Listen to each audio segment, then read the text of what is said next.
আজকের আমাদের রেসিপি পাঁচমিশালি সবজির তরকারি। এই রেসিপিটা আপনারা এইভাবে একবার বানিয়ে দেখবেন। একদম নিরামিষ একটি রেসিপি। রেসিপিটা বানানোর জন্য আমি এখানে কিছু সবজি নিয়েছি বেগুন, গাজর, বরবটি, পুঁইডাঁটা, কাঁকরোল, কুমড়ো, পটল, আলু, কুঁদলি। আপনারা আপনাদের পছন্দ মতো সবজি দিতে পারেন। এবার আমি সবজিগুলোকে কেটে ভালো করে ধুয়ে নেব। সবজিগুলোকে আমি এইভাবে কেটে নিয়েছি। এখানে আমি অল্প বাঁধাকপি আর মিষ্টি আলু নিয়েছি। এবার কিছু মশলা বেটে নেব। এখানে আছে আদা, কাঁচা লঙ্কা, জিরা। মশলাটা বাটা হয়ে গেছে। এবার একটা কড়াই বসিয়ে কড়াইতে সরষের তেল দিয়ে দেব। তেলের মধ্যে গোটা শুকনো লঙ্কা, তেজপাতা আর পাঁচফোড়ন দিয়ে একটু নেড়ে নেব। এবার এর মধ্যে কেটে রাখা আলু আর মিষ্টি আলু দিয়ে দেব। একটু নাড়াচাড়া করে ঢাকা দিয়ে দেব। এবারে ঢাকনা খুলে কিছুক্ষণ নাড়াচাড়া করে কেটে রাখা বাকি সবজিগুলো এর মধ্যে দিয়ে দেব। পুঁইডাঁটা আর বাঁধাকপিটা কিছুক্ষণ পরে দেব।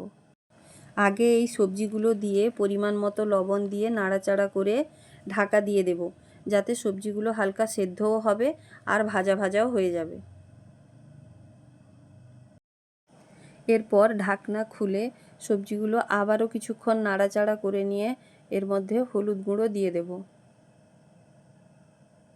দিয়ে ভালো করে মিশিয়ে নেব। এবার এর মধ্যে কেটে রাখা বাঁধাকপি ও পুঁইডাঁটা দিয়ে দেব। আমি এখানে পাতাসহ পুঁইডাঁটা নিয়েছি, আপনারা চাইলে শুধু ডাঁটা দিতে পারেন। এবারে সবজিগুলোকে ভালোভাবে মিশিয়ে নিয়ে ঢাকা দিয়ে দেব।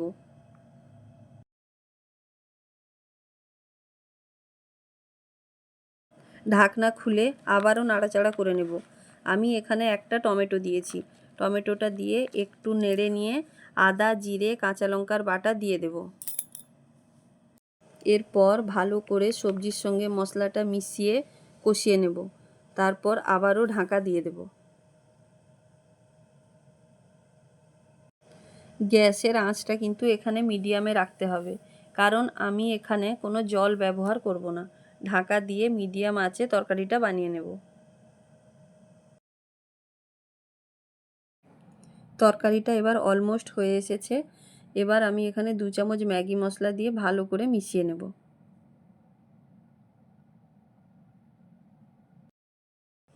আমি এখানে 1 চা চামচ চিনি দিয়েছি টেস্ট মেনটেনের জন্য।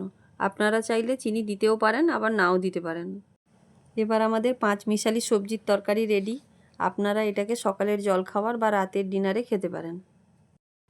আমাদের এই ভিডিওটি যদি আপনাদের ভালো লেগে থাকে, লাইক, কমেন্ট এবং সাবস্ক্রাইব করতে ভুলবেন না।